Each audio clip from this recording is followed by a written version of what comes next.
இந்த ஊர்களில் சுற்றித் திரிபவர்கள் சம்பந்தமாகவும் நான் இப்போது ஒரு விசேட ஒரு நிருபரை அனுமதிக்கின்றேன். அவரிடம் முடிக்கின்றது ஒரு மூவ் ஆகின்ற ஒரு வீடியோ கேமரா, அதுக்கு வயர்லெஸ் கேமரா ஒன்று இருக்கின்றது. அந்த சம்பவம் நடக்கிற இடங்களுக்கு நான் விசேடமாக அந்த அல் அம்ரா ஸ்கூலில் ஜங்ஷனில் சில காடையர்களும் தெரிகின்றார்கள் கேள்விப்பட்டிருக்கின்றேன். அதோடு சில மாணவர்களும் சேர்ந்து அவர்களும் போல் நடந்துகின்றார்கள் கேள்விப்பட்டிருக்கின்றேன். அதற்கு அந்த கேமராவில் பிற்படும் அதில் வீடியோவில் எடுக்கப்பட்டால் அதில் இருந்து நடக்கின்ற சம்பவங்களை பார்த்து ஆட்களை அடையாளம் கண்டு அதற்கு தக்க நடவடிக்கை எடுக்கப்படும். அதன் பிறகு ஆசிரியரோ அதிபரோ யாரு கதைத்தாலும் எவருக்கும் சந்தர்ப்பமே வழங்கப்படாது என்பதையும் நான் உங்களுக்கு இடத்தில் செல்ல விரும்புகின்றேன். أعوذ بالله من الشيطان الرجيم بسم الله الرحمن الرحيم. இன்றைய இந்த நிகழ்வை தலைமைத்துவம் வகிக்கின்ற உங்கள் பாடசாலையின் முதல்வன் முகமது நியாஸ் அதிபர் அவர்களை நான் விழித்தவனாக, அதனோடு இங்கு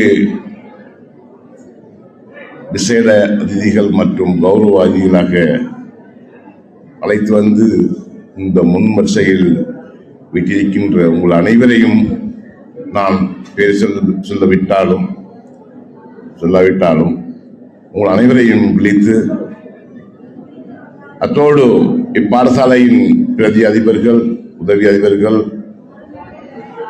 பகுதி ஆசிரியர்கள், வகுப்பு ஆசிரியர்கள், பாட ஆசிரியர்கள், அனைத்து ஆசிரியர்களையும் விழித்தவனாக, அதோடு பாடசாலையின் கல்விசாரா ஊழியர்கள், இப்பாடசாலையின் அபிவிருத்தி குழு தலைவர்கள், செயலாளர்கள் அனைவரையும் விழித்து,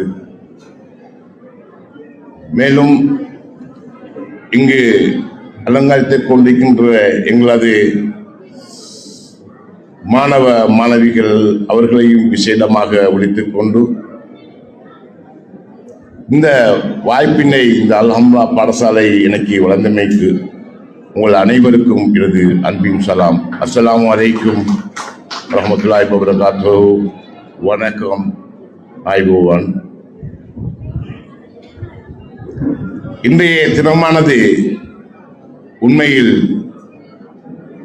என்னுடைய கால நேரம் சென்றாலும் இவ்விடத்தில் சில வசனங்கள் உங்கள் முன்னிலையில் பேச வேண்டிய சந்தர்ப்பம் எனக்கு கிடைத்தது மிகவும் சந்தோஷமாகவும் ஒரு அரிய சந்தர்ப்பம் நான் கருதுகின்றேன்.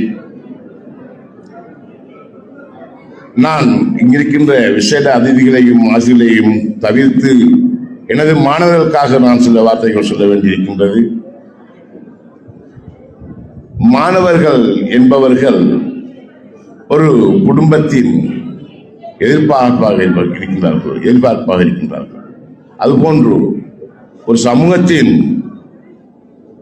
ஒரு நல்ல ஒரு வடிவை, ஒரு அலங்காரத்தையும் கொடுக்கின்ற ஒரு சிற்பமாக இருக்கின்றார்கள். அதுபோன்று ஒரு நாட்டின் தலைமையை நிர்வகிக்கின்ற ஒரு சின்னமாக இருக்கின்றார்கள். அது எங்கு உருவெடுக்கிறது என்றால், ஒரு தாயின் வயிற்றில் கருவறையில் இருந்து ஆரம்பிக்கின்றது. கருவறையில் அந்த மாணவன் உதிக்கும் போது அந்த தாய் தனது வயிற்றில் இருக்கின்ற பிள்ளைக்காக பல நேர்ச்சைகள், பல பிரார்த்தனைகள் செய்து அந்த பிள்ளையை வளர்த்தெடுக்க முற்படுகின்றாள். அது மட்டுமல்ல, அந்த பிள்ளை நல்ல கல்விமானாக, நல்ல அழகான பிள்ளையாக, ஊனம் எதுவும் இல்லாமல் வளரக்கூடிய ஒரு பிள்ளையாக வர வேண்டும் என்று சொல்லி அவர் பிரார்த்தனை செய்கின்றார். அதன் பிரகாரம் நீங்கள் தங்களுடைய தாய் பெற்றோரின் பிரார்த்தனையின் பேரில் பிறக்கப்பட்ட பிள்ளைகள் தான் நீங்கள். இப்படி பிறந்து வளர்ந்த இந்த பிள்ளைகள் இங்கே மாணவர்களாக உரிய காலத்துக்கு இந்த பாடசாலைக்கு அனுப்பப்படுகின்றீர்கள். அங்கும் எதிர்பார்ப்பு என்னவென்றால், அதில் எதிர்பார்ப்பு 2 மடங்காகின்றது. ஒன்று தங்களது பெற்றோரின் எதிர்பார்ப்பு, இரண்டாவது உங்களுக்கு கற்பித்தருகின்ற அதிபர் உட்பட ஆசிரியரின் எதிர்பார்ப்பு என்னவென்றால், என்னால் படிப்பிக்கப்படுகின்ற மாணவன் ஒரு உயர்நிலையில் சென்று இந்த சமூகத்துக்கும் இந்த நாட்டுக்கும் நல்ல பெயரை எடுத்துட வேண்டும், அதனால் நான் திருப்தி அடைய வேண்டும் என்று சொல்லி ஒரு ஆசிரியர் எதிர்பார்க்கின்றான். அதுபோன்றுதான் ஒரு தாய் எனது பிள்ளை பிறந்து என்ற குடும்பத்துக்கும் என்ற சமூகத்துக்கும் என்ற நாட்டுக்கும் நல்ல பெயரை எடுத்துட வேண்டும் என்று சொல்லி ஒரு தாயின் பெற்றோரும் விரும்புகின்றார்கள், தகப்பனும் விரும்புகின்றார்கள். அதுபோல்தான் நாடு கூட இந்த நாட்டில் பிறந்த ஒரு மகன், ஒரு நாட்டின் இலங்கை பிரஜையா பிறந்த ஒரு மகன் இந்த நாட்டுக்கு ஒரு நல்ல தலைவனாக வர வேண்டும் என்று எதிர்பார்க்கின்றது. எனவே இவ்வளவு எதிர்பார்ப்புகளையும் நாங்கள் முறியடித்துவிட்டு எங்களுடைய சேட்டைத்தனங்களையும் எங்களுடைய குறும்புத்தனங்களையும் செய்து கொண்டு இந்த வீதி வழியில் சில மாணவர்களை காணக்கூடியதாக இருக்கின்றது, கவலைக்குரிய விடயமாக இருக்கின்றது. நான் உப போலீஸ் பரிசோதராக இருக்கும் காலங்களிலும் இந்த மண்ணில் வேலை செய்தேன், கடமை செய்தேன். போலீஸ் பரிசோதராக்கும் போதும் இந்த மண்ணில் கடமை செய்தேன். பிரதான போலீஸ் பரிசோதராக்கும் போதும் இந்த மண்ணில் கடமை செய்தேன். அக்கால் பகுதியில் நான் கண்ட மருதமுனை மக்கள் வேறு, இக்கால பகுதியில் காணுகின்ற மருதமுனை மாணவர்களின் சில நடவடிக்கைகள் வேறாக அமைந்திருக்கிறதை காணுகின்றேன். அக்காலத்தில் ஒரு சிறந்த ஒரு கிராமமாகவும் ஒரு நல்ல அமைதியான கிராமமாகவும் கல்விமான்கள் மிகவும் வளர்ச்சியான ஒரு கிராமமாகவும் இந்த மருதமுனை கிராமம் இருந்ததை நான் கண்டு நாம் ஏற்படைந்தேன், சந்தோஷம் அடைந்தேன். இங்கே நெசவு தொழிலாக கொண்டு கஷ்டப்பட்டு பெற்றோர்கள் படிப்பித்தாலும் இங்கு உருவானார்கள். நீதவான் நீதிமன்றிலிருந்து மாவட்ட நீதிமன்றிலிருந்து மேல் நீதிமன்றம் வரை நீதவான்களும் உருவானார்கள். இங்கு வந்து நீதிபதிகளும் உருவானார்கள். இங்கு ஒரே ஒரு குறை, தற்போது அதி உயர் நீதிவான் மட்டும்தான். அதுவும் நான் நினைக்கின்றேன், இன்ஷா அல்லாஹ் இந்த பாடசாலையிலிருந்து இங்கு இருக்கின்ற மாணவர்கள் ஒரு உயர் நீதிமன்ற நீதிபதியாக வர வேண்டும் என்று நான் எதிர்பார்க்கின்றேன். அதுபோலதான் இங்கே நான் மற்ற கிராமங்களை விடவும் அறிந்த ஒரு விடயம், வைத்தியர்கள் நிறைய பேர் இருக்கின்றார்கள். இருந்தும் மற்ற கிராமங்களில் இந்த விசேட வைத்திய நிபுணர்கள் குறைவு. ஆனால் இங்கு நான் பலர் இருக்கின்றார்கள். அதற்கும் இந்த பாடசாலையும் இந்த பாடசாலை அதிபர்களும் இந்த பாடசாலை ஆசிரியர்களுமே காரணம் என்றும் மீண்டும் நான் கேட்டுக்கொள்வது என்னவென்றால், இங்கு இருக்கின்ற பாடசாலையில் இருக்கின்ற சகல மாணவர்களும் தங்களது உயர்கல்வியில் மருத்துவ பீடங்களில் சென்று இந்த உலகமே வியக்கும் அளவுக்கு ஒரு நல்ல ஒரு மருத்துவர்கள் உருவாக வேண்டும் என்பதையும் நான் எதிர்பார்க்கின்றேன். அது மட்டுமல்ல இங்கே நிறைய பொருளியலாளர்கள் இருக்கின்றார்கள். சென்ற காலங்களில் அந்த ஏணியில் அப்படியே ஏறிக்கொண்டு சென்று நீங்கள் எல்லோரும் வந்து ஒரு காலத்தில் நான் நினைக்க வேண்டும், நாங்கள் எதிர்பார்க்க வேண்டும், நாங்கள் இந்த சேவையிலிருந்து நாங்கள் ஓய்வூதியம் பெற்றாலும் நாங்கள் கேட்டு நாங்கள் ரசிக்க வேண்டியிருக்க வேண்டும். நான் ஒரு நாள் கதைத்தேன், அது நிறைவேறி உள்ளது என்று நான் இன்பப்பட வேண்டும், சந்தோஷப்பட வேண்டும். இங்கிருந்து நாசாவில் சென்று விஞ்ஞானியாக ஆரம்போது ஒரு மாணவன் உருவாக வேண்டும் என்று நான் எதிர்பார்க்கின்றேன். இதெல்லாம் எங்களுடைய எதிர்பார்ப்பு, இதெல்லாம் உண்மையான எதிர்பார்ப்புகள். எனவே நீங்களாகிய இந்த மாணவர்கள் கட்டாயமாக இந்த எங்களுடைய ஆசைக்கும் எங்களுடைய எதிர்பார்ப்புக்கும் நீங்கள் முற்றுப்புள்ளி வைக்காது, நீங்கள் அதை திறன்பட செயல்படுத்தி இதை முன்கொண்டு வந்து இந்த மருதமுனைக்கும் தங்கள் எதிர்பார்ப்புக்கும் நீங்கள் வந்துவிட்டு ஒரு முன்மாதிரியாக அமைய வேண்டும் என்று கேட்டுக்கொள்கின்றேன். அது மட்டுமல்ல, நான் உதவி போலீஸ் அத்தியட்சராக வந்து இந்த பகுதியில் கடமை ஏற்ற பின்னர் அவதானித்த மருதமுனையை பார்க்கும்போது கொஞ்சம் கவலை அடைகின்றேன். ஏனென்றால் எங்களுடைய மாணவர்கள் மாணவ சீருடை அணிந்து கொண்டு என்னிடம் இங்கே ப்ரொஜெக்டர் கூட்டப்பட்டிருந்தால் உங்களுக்கு என்னுடைய போனில் போட்டு காட்ட முடியும். மாணவ சீருடை அணிந்து கொண்டு மோட்டார் சைக்கிளில் 3 பேர் 4 பேர் போகின்றார்கள். தலைக்கவசம் இல்லை, எந்த ஒரு பாதுகாப்பற்ற முறையில் எல்லோரும் வீதி வழியில் செல்கின்றார்கள். வீதியில் சென்று அவர்கள் சேட்டைகளில் வீதியில் செல்கின்ற மாணவிகளை சேட்டை செய்யும் காட்சிகளையும் என் கண்ணூடாக காண கிடைக்கின்றது. மிகவும் கவலைக்குரிய விடயமாக இருக்கின்றது. நான் சொல்லவில்லை அல்ஹம்ரா பாடசாலை மாணவர்கள் என்று சொல்லி.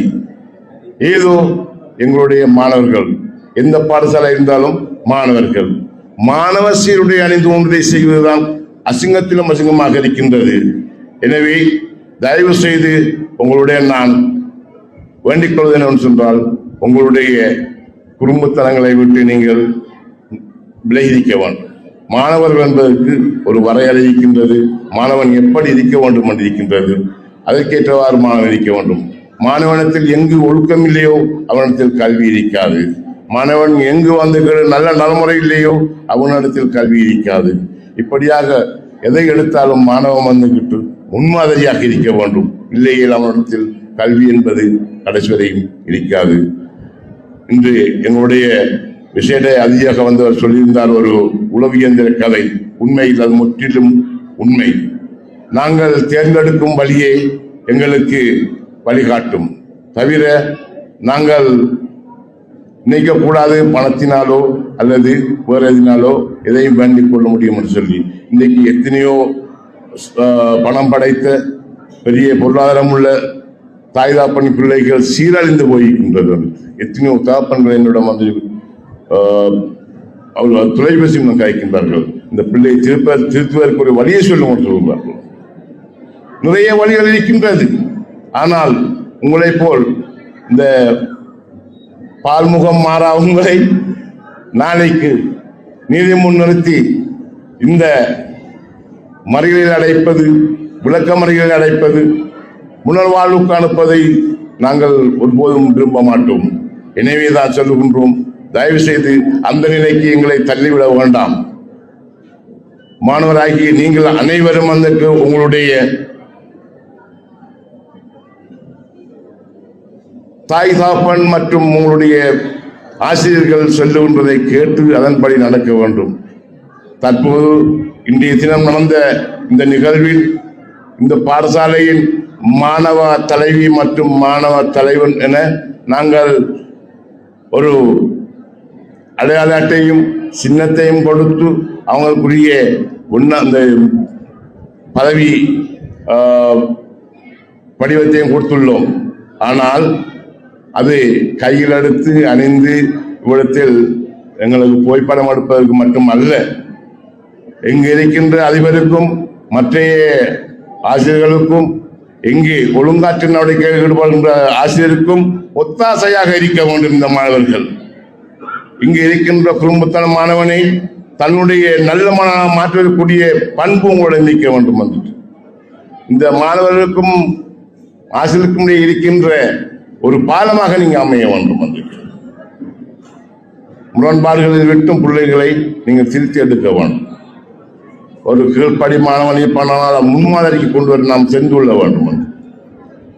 உங்களை தெரிவு செய்வதானால் வேறு, அதாவது கொழும்பில் இருக்கின்ற நாளந்த ஆனந்த அப்படியான ஒரு பாடசாலையில் இப்படியான ஒரு பிரிஃபெக்ட் டேக்கு ஒரு ஆளை தெரிவு செய்வதா இருந்தால் மிகவும் கஷ்டம்.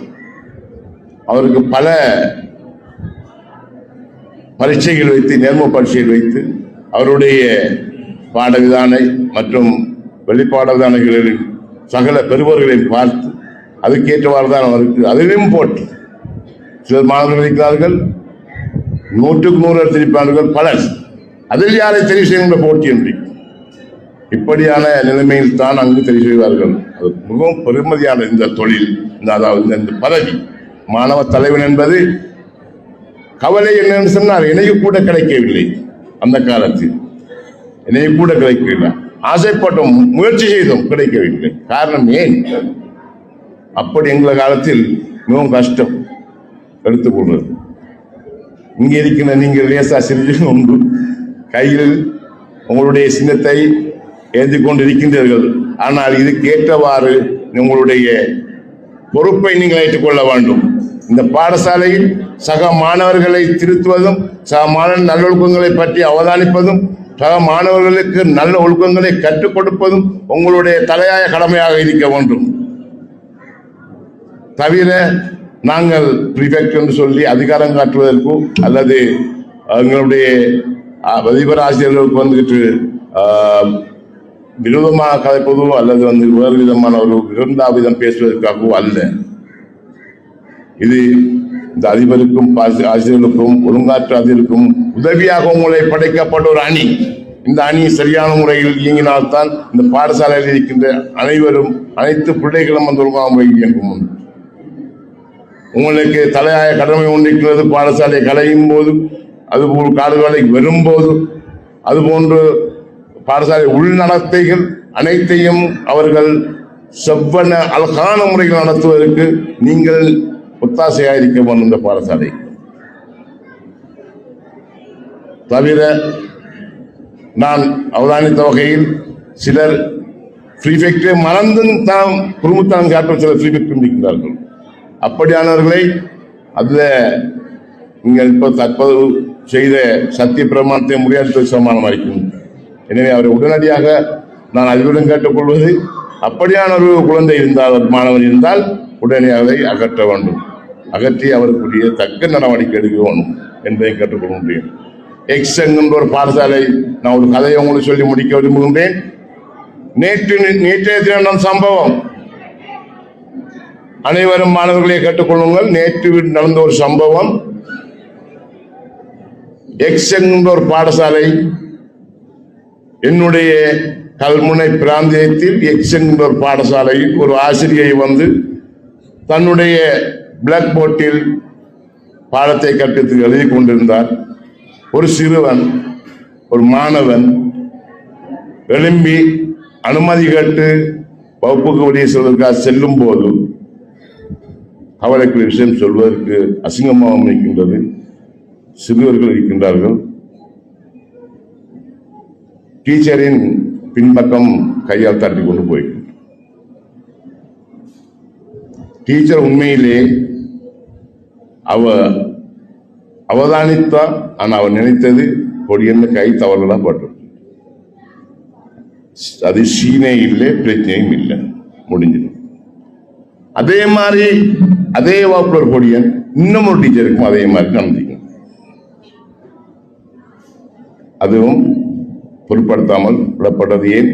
பொறுமையுள்ள டீச்சர்கள் பிள்ளைகளின் சிறு சிறு தவறுகள் நடந்தால், ஆனால் அந்த மாணவர்கள் இடைவேளையின் போது அந்த டீச்சரை அவமானப்படுத்தியும் அந்த டீச்சருக்கு வேண்டுமென்றே செஞ்சதாகவும் கேளனப்படுத்தி சிரித்து காத்திருந்ததை அந்த டீச்சர்களுக்கு காது கட்டியது, அந்த அதிபதி காது கட்டியது. உடனே டீச்சர் அனைவரும் அந்த பாடத்திலிருந்து பாடை வலைகளை விட்டு விலகி வெளியேறினார்கள். பாடசாலை அதிபர் போலெடுத்தால் பொலிசுக்கு இப்படி ஒரு சம்பவம் என்று சொல்லி உடனே இரண்டு பிள்ளைகளை மாணவர்களையும் பாடசாலை விட்டு வெளியேற்ற வேண்டும் என்று கோரிக்கை வைத்தார்கள். உடனே வெளியேற்றப்பட்டார்கள். பாடசாலையிலிருந்து அவங்களுக்கு வந்து சகல உரிமைகளையும் அந்த பாடத்திலிருந்து விலக்கப்பட்டது. பின்னர் அந்த தாய் தகப்பன் பிள்ளையை பற்றி விசாரிக்கவும் ஒன்றுமில்லை. தாய் தகப்பன் வந்து உடனே பாடசாலைக்குள் வந்து அதிபரிடமும் மற்ற ஆசிரியரிடம் சண்டைக்கு வந்தார். அதன் பொதுவான இன்னைக்கு தகவல் கிடைத்தது, இப்படி பாடசாலையில் பெரிய ஒரு பிரச்சனை போய்கொண்டிருக்கிறது. உடனே நான் கல்முனை தலைமை போலீஸ் பொறுப்பதிகாரிகளுடன் ஒரு குழுவை அனுப்பி எல்லாரையும் அப்புறப்படுத்தினேன். இது எவ்வளவு பாருங்கள், ஒரு முஸ்லிம் பாடசாலையில் நடந்த ஒரு சம்பவம். இதற்கு முன்னரும் ஒரு பாடசாலையில் மாணவர்கள் ஒரு ஆசிரியர் அடித்த சம்பவம் இருக்கின்றது. அக்கரைப்பட்டிலும் அதே மாதிரி சம்பவம் இருக்கின்றது. எனவே இதன் பிறகு இந்த ஆசிரியரையும் நான் சொன்னேன், அதிபரையும் சொன்னேன், உடனடியாக வந்து போலீஸ் நிலையத்தில் ஒரு முறைப்பாடு தாருங்கள், இதற்கு தக்க தண்டனை கொடுக்க வேண்டும் என நான் வினவிய போது மாணவர்களின் நல்வாழ்வுக்காக அவர்கள் ஒரு பிச்சை போட்டார்கள். பாவம் சார், இதை நாம் செய்ய வேணாம், விடுவோம், அவரை போலீஸ் இந்த ஸ்கூலை விட்டு நாங்கள் அகற்றி விட்டோம், அதோட அந்த பனிஷ்மெண்ட் போதும்னு சொல்லி அந்த ஆசிரியர்களும் முறைப்பாடு செய்யவில்லை. முறைப்பாடு செய்திருந்தால் மாணவனுடைய நிலைமையில் கேள்விக்குறியாக இருந்து எவ்வளவு கேமலம் செஞ்சிருப்பாங்க. உங்களுடைய தாயாக நினைத்துக் கொள்ள வேண்டும். உங்களுக்காக 8 மணித்தியாலம் அவங்களுடைய குடும்பத்தையும் விட்டு சிறு பிள்ளை உள்ள டீச்சர்ஸ் மாறிக்கிறாங்க, சிறு குழந்தை உள்ள டீச்சர்ஸ் மாறிக்கிறாங்க. அந்த குழந்தைகளையும் விட்டு தன்னுடைய மனைவி, தன்னுடைய கணவர்கள், மற்ற ஏழை பிள்ளைகளையும் விட்டு தங்களுக்காக உங்களுடைய நேரங்களையும் காலங்களையும் செலுத்துகின்றார்கள். தங்களுக்காக, தங்களை முன்னேற்றுவதற்காக இங்கு கஷ்டப்படுகின்றார்கள். அப்படியான ஒரு புனிதமான தெய்வத்துக்கு சமமான அந்த ஆசிரியர்களையும் நீங்கள் அவமானப்படுத்துவது நலமாம் என்று இங்கே சிந்தித்துக் கொள்ள வேண்டும், சிந்தித்து பார்க்க வேண்டும். எனவேதான் சொல்லுகின்றேன். இதன் பிறகு இந்த மாணவர்களுக்கு நான் இது ஒரு உதாரணமாக சொல்லியிருக்கின்றேன். இதில் யாராவது இப்படியான செயல்களில் ஈடுபட்டிருந்தால் எந்த ஒரு சந்தர்ப்பமும் வழங்கக்கூடாது. பிரின்சிபல் ஆகிய உங்களுக்கு நான் சொல்லுகின்றேன், சந்தர்ப்பமே கொடுக்கக்கூடாது. இவர்களுக்கு சட்ட நடவடிக்கை கட்டாயம் எடுத்தாக வேண்டும். எனவே இதற்கு நீங்கள் இடம் கொடுத்தால் இதேபோல் பல மாணவர்கள் உருவாக்குவார்கள் என்பதை மூலம் நான் கேட்டுக்கொள்ள விரும்புகின்றேன். எனவே இதை எந்த ஒரு பிரச்சனையும் இல்லை. இதில் கோர்ட்டுக்கு, நீதிமன்றத்துக்கு செல்வதனாலோ அல்லது இவர்களை அடைப்பதனாலோ எந்த தவறும் இல்லை என்பதையும் நான் உங்களுக்கு சொல்லுகின்றேன். எனவே நான் கண்டிப்பாக சொல்லுகின்றேன், இந்த ஊர்களில் சுற்றித் திரிபவர்கள் சம்பந்தமாகவும் நான் இப்போது ஒரு விசேட ஒரு நிருபரை அனுமதிக்கின்றேன். அவரிடம் முடிக்கின்றது ஒரு மூவ் ஆகின்ற ஒரு வீடியோ கேமரா, அதுக்கு வயர்லெஸ் கேமரா ஒன்று இருக்கின்றது. அந்த சம்பவம் நடக்கிற இடங்களுக்கு நான் விசேடமாக அந்த அல் அம்ரா ஸ்கூலில் ஜங்ஷனில் சில காடையர்களும் திரிகின்றார்கள் கேள்விப்பட்டிருக்கின்றேன். அதோடு சில மாணவர்களும் சேர்ந்து அவர்களும் போல் நடந்துகின்றார்கள் கேள்விப்பட்டிருக்கின்றேன். அதற்கு அந்த கேமராவில் படும் அதில் வீடியோவில் எடுக்கப்பட்டால் அதில் இருந்து நடக்கின்ற சம்பவங்களை பார்த்து ஆட்களை அடையாளம் கண்டு அதற்கு தக்க நடவடிக்கை எடுக்கப்படும். அதன் பிறகு ஆசிரியரோ அதிபரோ யாரு கதைத்தாலும் எவருக்கும் சந்தர்ப்பமே வழங்கப்படாது என்பதையும் நான் உங்களுக்கு இடத்தில் செல்ல விரும்புகின்றேன். எனக்கு இந்த சந்தர்ப்பத்தை தந்தமைக்கு உங்கள் அனைவருக்கும் நான் நன்றியை தெரிவித்து, உங்களிடம் நான் பயமுறுத்தவும் இல்லை, இதுவும் இல்லை. மாணவராகிய நீங்கள் மாணவன் ஸ்தானத்தில் இருக்க வேண்டும். உங்களுக்கு அவ்வளவு மரியாதையும் கிடைக்கும். மாணவர் என்பவர் மாணவன் அழகாக இருக்க வேண்டும். உடை, நடை, பாவனை, உங்களுடைய முடிகளை நீங்கள் வெட்டுகின்ற விதம் அனைத்தும் மண்ணுக்கும் மாணவனாக இருக்க வேண்டும். தவிர எங்களுக்கு காலம் இருக்கின்றது, நாங்கள் அனுபவிக்கின்ற காலம் எங்கேயோ இருக்கின்றது. அதை விட்டு நாங்கள் முளைக்கும் போதே நாங்கள் சருகாக கூடாது. முளைக்கும் போதே நாங்கள் வந்துவிட்டு ஒரு பலனற்ற மரமாக முளைக்கக்கூடாது என்று உங்களை கேட்டுக்கொண்டு, எனக்கு வாய்ப்பளித்த இந்த அல்ஹம்துலில்லா பாடசாலை மாணவ மாணவி அனைவருக்கும் மற்றும் அதிபர் ஆசிரியர் அனைவருக்கும் எனது அன்பின் சலாத்தை கூறி நன்றி. அஸ்ஸலாமு அலைக்கும், வணக்கம். இன்னும் ஒரு விடயத்தை நான் சொல்ல விரும்புகின்றேன். என்னை இந்த பாடசாலையில் இந்த நிகழ்வுக்கு வந்தபோது ஆரம்பத்தில் ஒரு சின்ன கிளி பாடும் பாட்டு கேட்குதா என்ற அந்த மாணவி, உண்மையிலே அந்த டீச்சர் ஒரு பெருமை சொல்ல நான் கண்ணால் ரசித்தேன், மனதால் அதை மிகவும் ஆழமாகவும் ரசித்தேன். அதற்காக நான் அந்த டீச்சருக்கு நன்றி சொல்ல வேண்டும். அத்தோடு அந்த இரு மாணவிக்கும் நான் ஒரு சின்ன பரிசு கொடுப்போம் நான் நினைத்திருக்கின்றேன். அந்த இரு மாணவிகளை இந்த மேடைக்கு அழைத்துமாறு நண்புடன் படிக்கும் அதுவரை நன்றி.